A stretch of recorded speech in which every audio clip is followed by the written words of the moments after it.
Vamos dar prosseguimento, então, aos nossos estudos do Livro dos Espíritos. E nós, no último domingo, acho que foi o último domingo, né? Domingo passado, nós terminamos aquele adendo das questões 530 até 538 do Livro dos Espíritos, que falava sobre a influência dos bons e dos maus espíritos no nosso cotidiano, no nosso dia a dia, nas coisas que nos sucedem. E fazendo um resumo de tudo que vimos, de tudo que estudamos, ou seja, trocando em miúdos, o que a gente viu lá é o seguinte: todos os espíritos se influenciam mutuamente. Nós somos fontes de energias, somos fontes, né, de vibrações que estão aí no cosmos, numa grande rede, e aquilo que fazemos, aquilo que pensamos, aquilo que falamos, cria vibrações de uma dada onda, de um tipo de dimensão que encontra no mundo à nossa volta outros espíritos que, em sintonia com as nossas ondas mentais, com o padrão vibratório que emitimos através dessas experiências do falar, do agir, do pensar, entram em contato conosco, nos influenciando, seja para o bem, seja para o mal. Então, estamos aí lançados no mundo e livres para fazer escolhas, sabendo que as escolhas que fazemos naturalmente implicam consequências das quais ou pelas quais nós também somos responsáveis, sejam positivas, sejam negativas. O que os espíritos nos dizem é que a maioria dos eventos que nos acontecem na vida, no dia a dia, são produtos de nossas escolhas atuais. Então, há pessoas que imaginam que os espíritos, né, eles são responsáveis por tudo. Caiu um copo, foi um perturbador que tentou, né, me tirar do sério. Bati o carro, nossa, está vendo o que os obsessores fazem? E os espíritos são claros, eles dizem assim: olha, se uma baixela caiu da tua mão, é mais provável que ela se dê um descuido, a uma imprudência, né, do que propriamente a ação dos espíritos. Porém, existe sim essa ação dos espíritos, no entanto, apesar dela nos influenciar o tempo todo, para o bem ou para o mal, nenhum espírito será capaz de anular, de zerar a nossa liberdade de escolha. Não há um espírito, por pior que seja, que me determine a fazer algo que eu, no exercício da minha liberdade, não queira fazer. O que acontece é que ele, sabendo dos meus desejos, pelo alcance que tem, através de suas vibrações, de sua visão espiritual, né, dos meus interesses, dos meus desejos, dos meus pendores, ele naturalmente se aproxima de mim e pelas vibrações altera e agrava determinadas experiências da minha vida. Assim como os bons espíritos o fazem em sentido contrário. Quando eu tenho bons propósitos, quando eu me determino a fazer o bem, a agir de acordo com o bem, a falar de acordo com o bem, a pensar coisas boas, os bons espíritos em sintonia comigo também expandem essa minha capacidade de realização na prática do bem. Então, todos nós somos polos de atração de vibrações, de emissão de vibrações, numa grande rede, num grande oceano de vibrações mergulhados que estamos, né, influenciados para a prática do bem, mas também para a prática do mal. Nos dizem ainda os espíritos que, apesar desta influência, nada nos determina e, portanto, somos livres para fazer as nossas escolhas. E aí nós voltamos para a questão 856, que ainda está inserida naquele item que estamos estudando já há algum tempo, que é o item fatalidade, né, no capítulo 10º, Lei de Liberdade. E sobre fatalidade, é comum nós associarmos a palavra fatalidade à morte, né? Por isso, olha, fulano tem uma doença, hoje em dia a gente fala fatal, né? O acidente foi fatal, quer dizer, levou à morte. O evento fatal é aquele que leva à morte. E na questão 856, Kardec indaga: o espírito sabe, por antecipação, qual o gênero de morte que irá sofrer? E é interessante a resposta, porque os espíritos sempre nos surpreendem com um bom senso, com uma sensatez meridiana. Olhem que interessante a resposta deles. Sabe que o gênero de vida por ele escolhido o expõe a morrer mais de uma maneira que a de outra. A gente lê isso e fala assim, óbvio, tá bom, óbvio, é o óbvio. Quer dizer, o Nelson Rodrigues dizia que só os profetas, os gênios ou os santos enxergam o óbvio. O óbvio é tão óbvio que ninguém vê o óbvio. Né? Quer dizer, a gente fica tão perdido com, né, as metafísicas, as transcendências, que o óbvio ninguém vê. Quer dizer, é lógico. Se eu trabalho na estrada o dia todo, né, probabilisticamente eu tenho mais chance de morrer vítima de um acidente do que alguém que nunca viaja. Né? Se eu naturalmente escolho, né, um estilo de vida sedentária, com uma alimentação rica, né, em gorduras, açúcares e etc., e eu já tenho uma tendência genética às cardiopatias, né, às patologias coronarianas e etc., eu vou ter muito mais probabilidade de ter um infarto, etc., uma insuficiência cardíaca, do que alguém que tem um estilo de vida diferente e faz escolhas diferentes e tem uma tendência, quer dizer, é óbvio que aquilo que somos biologicamente e o estilo de vida que levamos, naturalmente nos tornará mais propensos a ter um gênero de morte num dado tempo ou um outro tipo de gênero de morte. No entanto, ainda assim, há uma pequena parcela de óbitos, né, que nós vamos chamar de desencarnações, que ocorrem contrariando todas as probabilidades. Então, apesar de tudo aquilo que a matemática tenta aplicar à nossa vida, há sempre as exceções. E as exceções confirmam as regras. Há um professor lá do Instituto de Biologia da Fundação Oswaldo Cruz, da Fiocruz, do Rio de Janeiro, que cunhou há alguns anos, saiu até uma matéria na imprensa, uma expressão que ele chamou de riscofobia. Nós vivemos no mundo da riscofobia. Nós temos fobia de riscos. Ninguém quer correr riscos. Isso explica algumas tendências do mundo contemporâneo. Por exemplo, a indústria milionária dos seguros. Né? Hoje a gente faz seguro de tudo, porque a gente não quer correr riscos. Então a gente faz seguro de vida, seguro da casa, seguro dos eletrodomésticos, seguro. Eu queria ter feito um seguro capilar, não foi possível. A hora que a fatalidade veio, já não dava mais, né?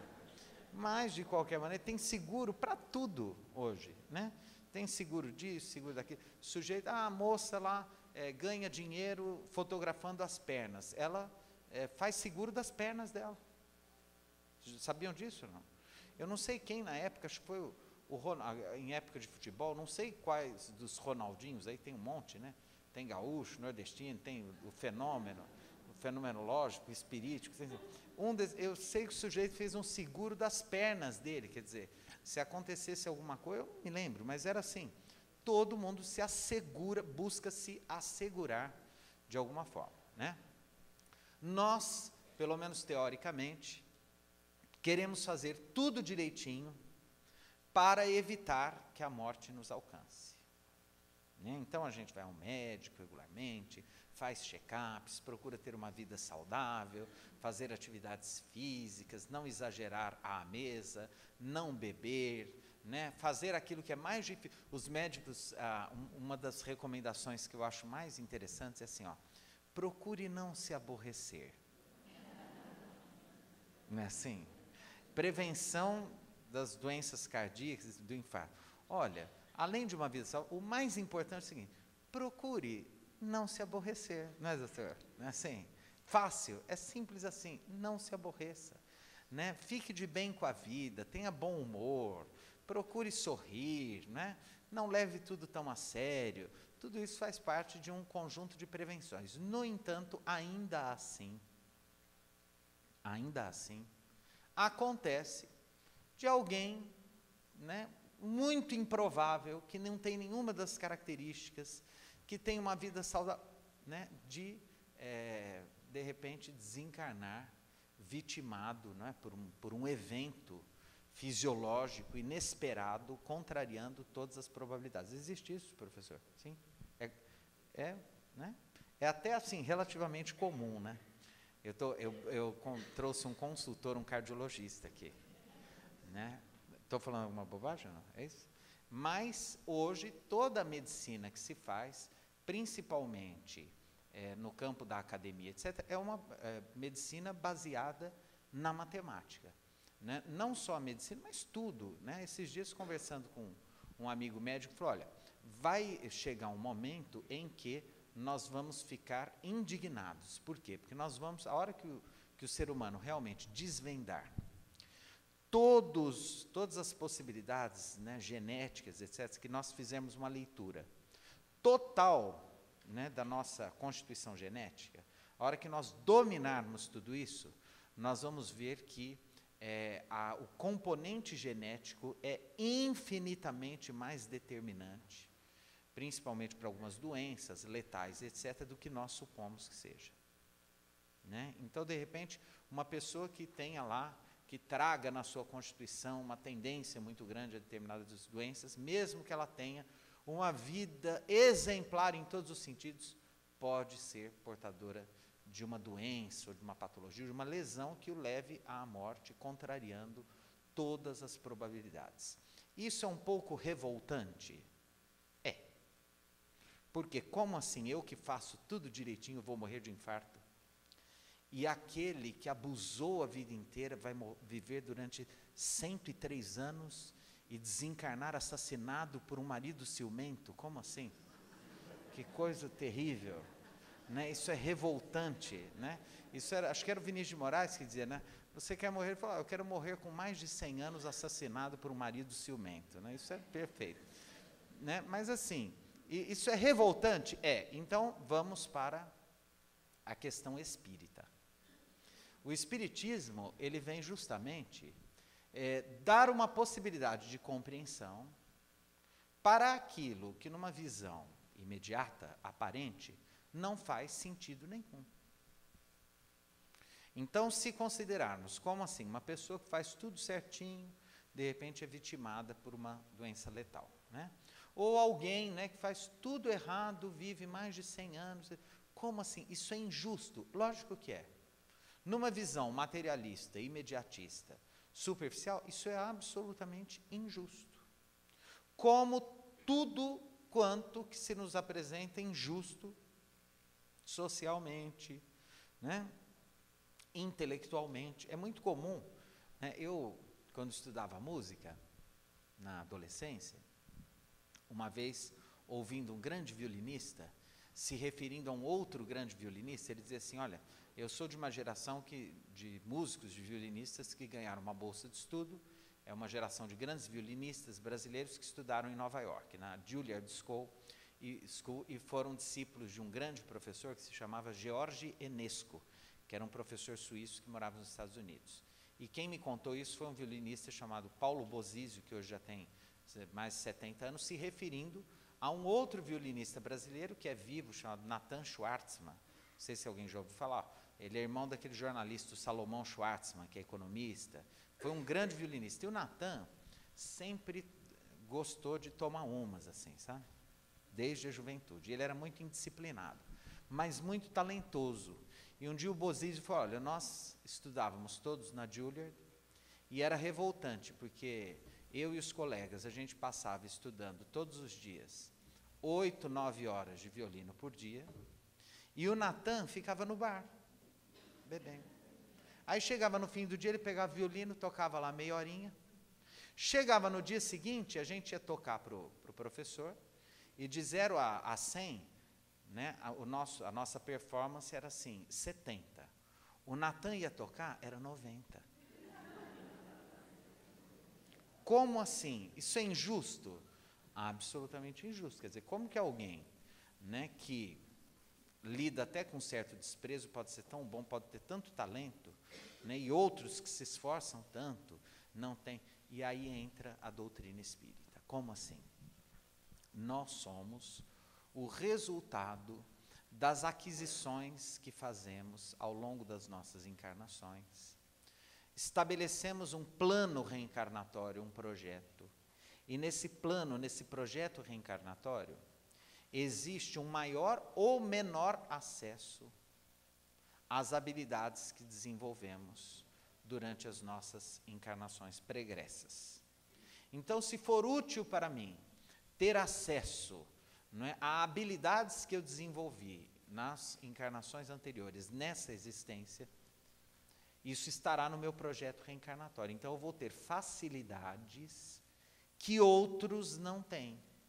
Mas não é porque Deus me dotou de um dom e não, é porque aquilo é uma conquista minha durante milênios, às vezes, estudando ou me dedicando a uma área do saber, a uma área do conhecimento que me faz ter aquela facilidade.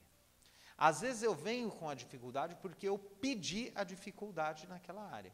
Embora no meu centro de memória espiritual aquilo esteja arquivado e depois liberto do corpo físico em outras encarnações, já tendo vencido alguns desafios evolutivos, eu retomo o acesso a essas possibilidades, a esses conhecimentos. Então, vamos pensar na questão da nossa felicidade física e existencial também, né?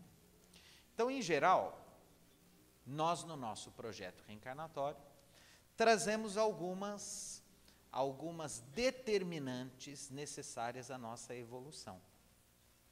É muito comum, por exemplo, agora tem sido, inclusive, cada vez mais comum, a diabetes em crianças, né, o diagnóstico, né, do diabético antes de completar 1 ano.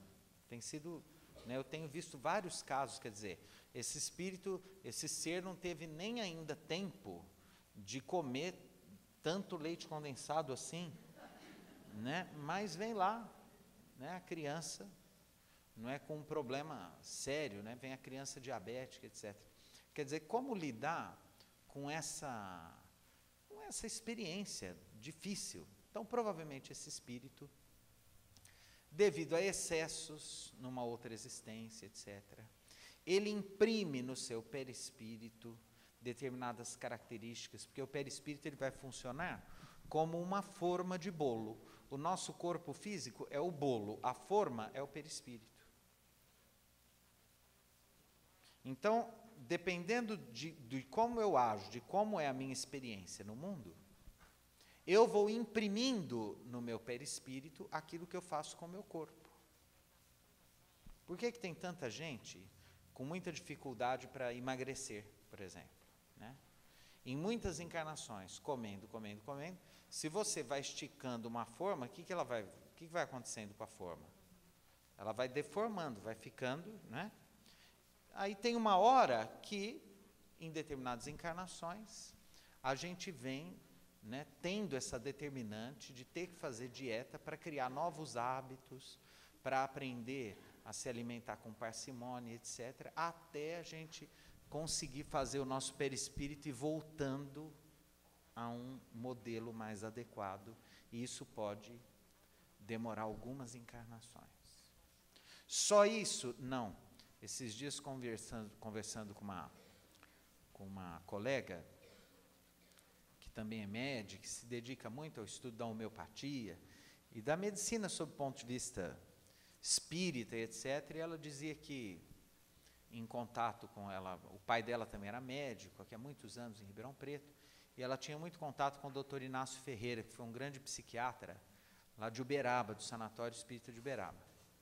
E ele uma vez disse para ela que, em geral, as pessoas que têm problemas com a obesidade, por exemplo, são pessoas que, em alguma outra encarnação, abusaram da sedução pela beleza física.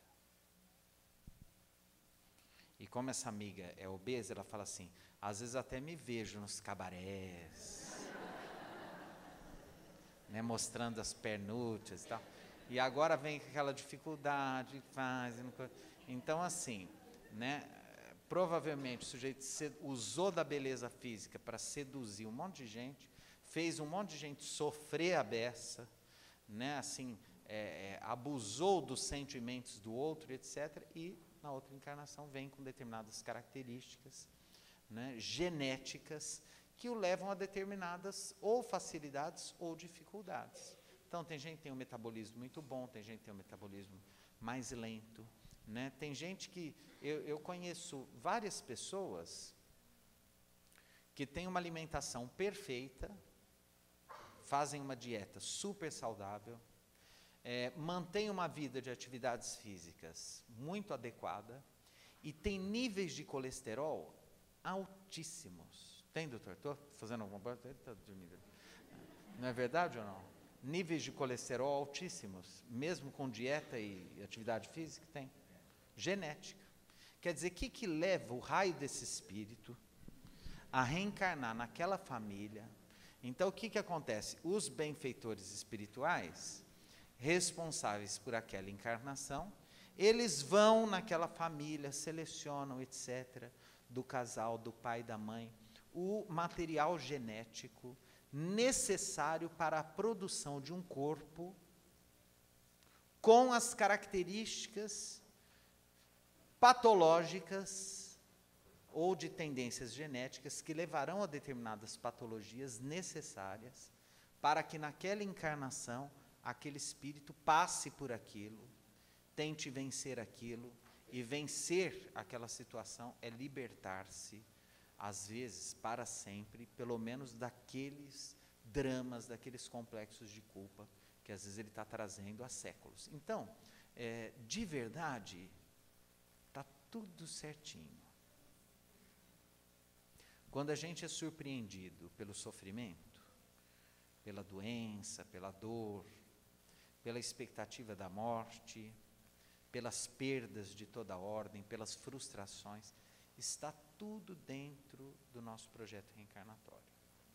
O que nós precisamos é desenvolver uma característica que será no futuro uma das principais dimensões da experiência humana, que é a nossa intuição. Nós precisamos ficar mais intuitivos para tentar descobrir ou tentar identificar os recados que a vida está nos dando. Às vezes nós estamos sofrendo tanto ou estamos tão desesperados com a dor imediata que nós não conseguimos ver o que pode estar por trás dessa dor e que é o mais importante e que é a alavanca de evolução para o nosso espírito. Às vezes, aquilo que se nos apresenta como um grande sofrimento, e realmente o é, porque nós não temos condições de julgar a dor do outro, só cada um é que sabe o tamanho da sua dor. Este quadro de sofrimento é justamente a porta, de saída para uma libertação espiritual. Eu me lembro muito de uma situação do Chico, que eu já contei várias vezes aqui, mas vou repetir, porque como diz o Emmanuel, aprender é repetir a lição. Uma situação em que uma mãe levou um filho para o Chico, lá em Uberaba, era uma família de posses, uma família muito rica, o casal lutou durante muitos anos para ter um filho, e realmente veio esse filho. Só que quando o filho veio, ele veio numa condição realmente lamentável, porque a criança veio cega, surda e nasceu sem os dois braços. Então veio uma criança cega, surda e sem os dois braços. Mas como eles tinham acesso a grandes profissionais, etc., e o sistema nervoso da criança era realmente pleno, não tinha nenhum defeito anatômico, etc., eles conseguiram inclusive avanços na educação dessa criança. A exemplo do que aconteceu com a Helen Keller, que assombrou o mundo. Todos já ouviram falar? Quem nunca ouviu falar da Helen Keller aqui? Levanta a mão. Tá. Então, qualquer dia nós vamos fazer uma palestra sobre essa figurinha. Figurinha, nossa. Eu chamando a Helen Keller de figurinha. Ficou feio isso, né? Nós vamos falar sobre esse gigante espiritual que se chamou Helen Keller. Vocês têm que me lembrar, porque eu estou esquecido. Tem gente que fala assim, você ficou de continuar aquela história. Eu falei, quando? Faz uns 2 anos já. Então vocês precisam me lembrar, você ficou de falar sobre a Helen Keller. Nós vamos fazer, qualquer dia nós vamos marcar um outro horário aqui. Eu vou fazer uma palestra contando a vida da Helen Keller. Helen Keller era uma moça que nasceu cega, surda e, portanto, muda. E até os 8 anos ela foi tratada como uma pessoa absolutamente incapaz. Ela era considerada um bicho.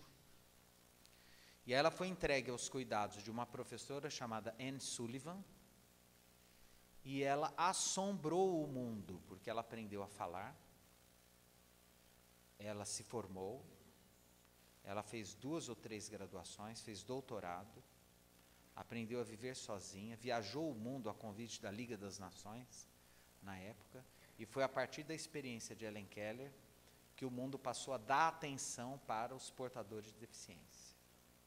Mas, enfim, essa criança foi levada até o Chico, porque a mãe estava desesperada, o menino acho que tinha uns 7, 8 anos, a mãe em desespero, porque surgiram tumores nos joelhos do menino, e os médicos estavam falando de uma amputação, e era inevitável fazer uma amputação. Então, imaginem o sofrimento de uma mãe, um filho único, muito desejado, sem os braços, cego, surdo, e agora com tumores que obrigavam os médicos a decidir pela amputação. E aí, ela chorando muito, acompanhou toda a reunião, o Chico pediu que ela ficasse até o final, e a hora que ela estava com o Chico, no final já tinha todo mundo sido atendido, o Chico falou, olha, mãe, o Emmanuel, que está aqui presente, acaba de nos revelar que o seu filho realmente vai ter as pernas amputadas.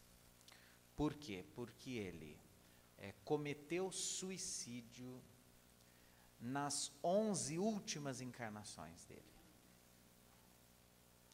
E ele está pensando em cometer suicídio de novo. Ele está procurando um lago, um lugar alto, para que ele possa se jogar.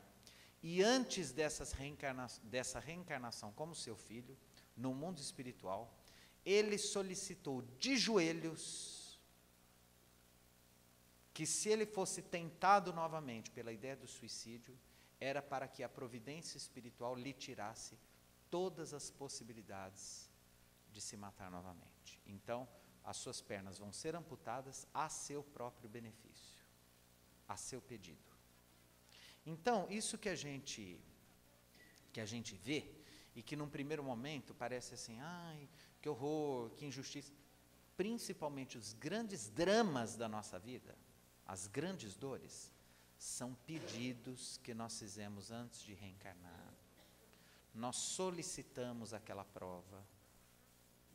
Nós precisamos confiar que Deus não dá a nenhum de nós provas maiores do que nós podemos suportar. E seja essa dor a dor mais terrível do mundo, é preciso compreender que é a nosso benefício e ela é libertadora. Que depois dela, nós estaremos numa condição espiritual melhor. E isso é o fundamento teológico último da página mais importante do cristianismo, chamada o Sermão da Montanha, ou o Sermão das Bem-aventuranças.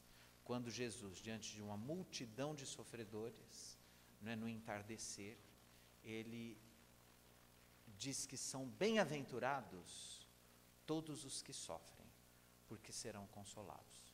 E aí ele vai dizendo para cada um, bem-aventurados os que choram, bem-aventurados os que sofrem, bem-aventurados os pobres de espírito, bem-aventurados os que têm puro coração, bem-aventurados os mansos e pacificadores, bem-aventurados os brandos, bem-aventurados os que são perseguidos em nome da justiça, bem-aventurados os que têm fome e sede de justiça. Então ele vai dizendo, olha, todos esses que sofrem, fiquem em paz, porque isso passa, tudo passa.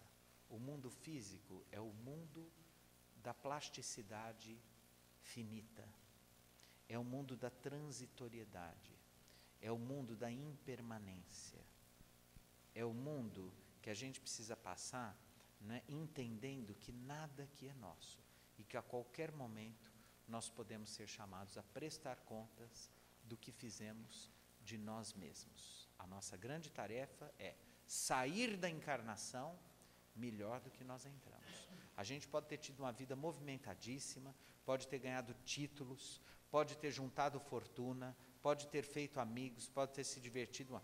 Se a gente não conseguiu desencarnar moral, intelectual e espiritualmente melhor do que nós chegamos ao mundo, a nossa encarnação não valeu para nada. Esse é o foco. E se nós perdermos o foco, nós perdemos a encarnação. O foco é voltar para o mundo espiritual melhor do que nós chegamos.